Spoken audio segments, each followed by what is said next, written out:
Hi, this is Lakshmi from the 111 Approach, representing Global Women. I'm here at the 2024 Global Women Summit in central London at the Queen Elizabeth Centre on this beautiful sunny day we're having here in London, which is quite rare. And we've got the beautiful, amazing, incredibly talented and insightful Michelle Rowlinson here, who was actually a panel speaker on day one yesterday, did have a chance to interview you then, but I'm glad I got you today. You're looking an absolute vision in your dress as always, and your eyes as always mesmerizing. I keep forgetting how amazing your eyes are. But Michelle, please tell the world watching what it is that you do, and then I will ask you about what you were speaking about later on in the interview.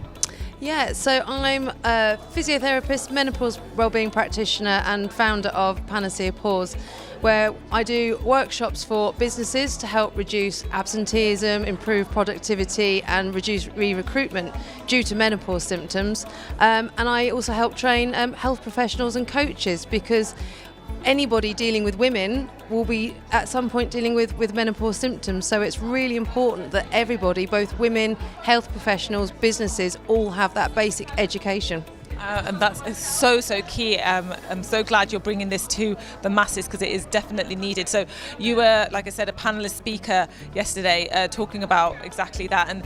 And for those watching at home and weren't able to watch your incredible insights and knowledge on the panel, can you tell us a little bit about what the topics were discussed, and maybe some key takeaways or what nuggets of wisdom you can share with the viewers?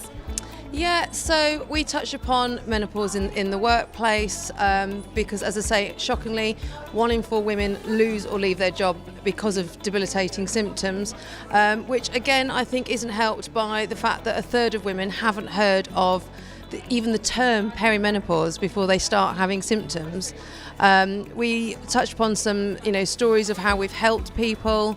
So I said about how I had a lady that had seen what I do. She'd been really struggling. She was actually the manager, brought me in, and I got a lovely email a few months later to say not only did she now know how to go to the doctor, have those conversations that we go through in my workshops, but actually she noticed that the productivity had gone up in the workplace, that the whole dynamics had all changed because the men actually understood what the women were going through. So it's not just women that need to be educated, it's men. And then I think the golden nugget that I think I gave was, menopause is a natural phase. It's not a disease or a medical condition that needs to be cured. So you need to embrace menopause, as a time of growth, a time of sort of finding yourself, and equally talk about it. Because the more you talk about it to your colleagues, your friends, your family, because relationships often, end in a result of menopause, the more that we normalise menopause and reduce the stigma that goes about it, so we can then sort of, empower women to feel or to get the confidence that they deserve and the support that they deserve. So, equally they can thrive in life through this very natural phase.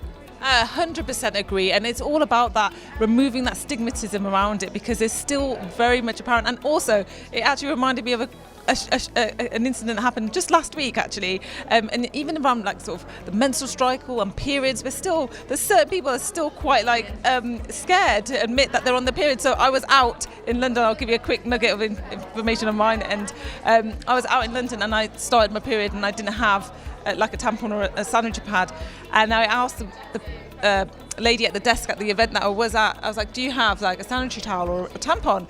She was like, yeah, let me go and check my bag. She brings it out and she had wrapped it up in a towel, and she put, as if she was giving me some drugs or something under the table. And I was just like, why are you trying to hide it? I'm like, I'm not ashamed that I'm on my period and I've asked you. And I didn't whisper, and she came in tried to sneakily give me a sanitary towel. I just opened it, I was like, you can have the tissue back please, I just need the pad. And I just walked out, and she was just like, okay. And it's like, why? It's so, like you said, it's a natural phase in life, right? So why are we so scared about it? I think the biggest reason is because historically there's been a bias towards male-centric studies. So we're so far behind, we haven't got the data out there for things, so we've still got the stigma that it's one of those things that women have to just put up with quietly. and we just haven't got that. We've got a significant gap in medical education as well. And I just think the mixture of all of it, that we've had a generation of women that do keep it quiet because it's a woman thing and men don't want to hear about it. And I think it is just that because we haven't had the studies that we should do, because let's face it, most drugs that we take are actually tested on men. They haven't even been tested on women. And because of that, we're behind on development on some really crucial strategies and protocols that actually, bring up the importance of women's health, including menopause. Well, we're really glad that you're here and that you were able to share some of that and raise awareness, because it is really important, and I love the work that you do. So thank you so much for being here. Just to wrap up the interview now, what you were talking about on the panel, where do you feel like Global Woman sort of fits into that agenda, and how has Global Woman helped that agenda?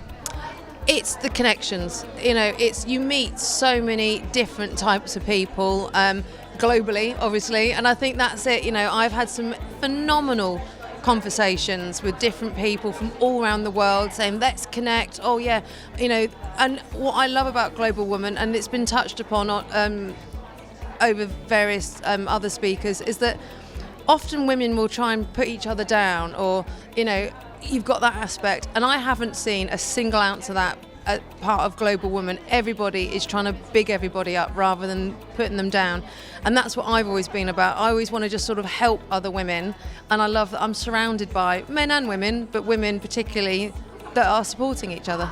Yeah, and you know what, I remember what they said today as well. They touched upon it about, when you help someone else, it doesn't take away from you, and we have to get out of that scarcity mindset. And I'm all about now abundance mindset, and I love that it was touched upon. But like you, a Global Woman, I've not experienced that at all. So it's a really great club to be a part of. Thank you again so much for your insight.